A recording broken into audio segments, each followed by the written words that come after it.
এখন যারা অদম্য আছে, তাদের জীবনেও হয় কম বেশি এরকম আ যুদ্ধ চলছে। আমাদের সবার জীবনেই তো কম বেশি যুদ্ধ চলে। কারো যুদ্ধটা একটু কঠিন, কারোটা একটু বেশি কঠিন। এখন যাদের আ অদম্য পথ চলা চলছে, তাদের জন্য আপনার কি উপদেশ থাকবে?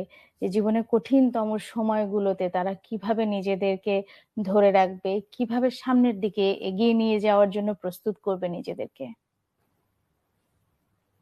হ্যাঁ আপু, এখন যারা বিভিন্ন চাকরির প্রস্তুতি নিচ্ছেন, প্লাস ইউনিভার্সিটি গুলোতে পড়ালেখা করছেন, মেডিকেলে পড়ছেন, তো তাদের জন্য আমার উপদেশ থাকবে, আমাদের প্রত্যেকের জীবনে তো উত্থান পতনের মতো একটা যুদ্ধ থাকে।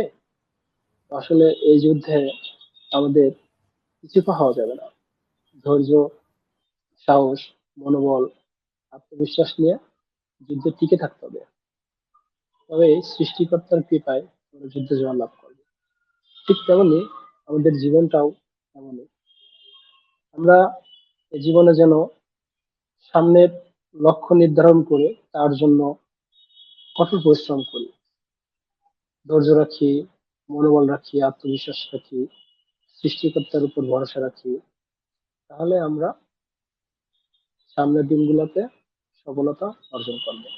তাদের প্রতি আমাদের উপদেশ থাকবে যে আপনারা ধৈর্য ধরে কঠোর পরিশ্রম করুন, নিজের জীবনে যতটুকু সময় দিতে পারুন সামনের আপনার লক্ষ্য অর্জনের জন্য পড়াশোনা করুন, ধৈর্য ধরুন, মনোবল রাখুন, আত্মবিশ্বাস রাখুন এবং সৃষ্টিকর্তার উপর ভরসা রাখুন।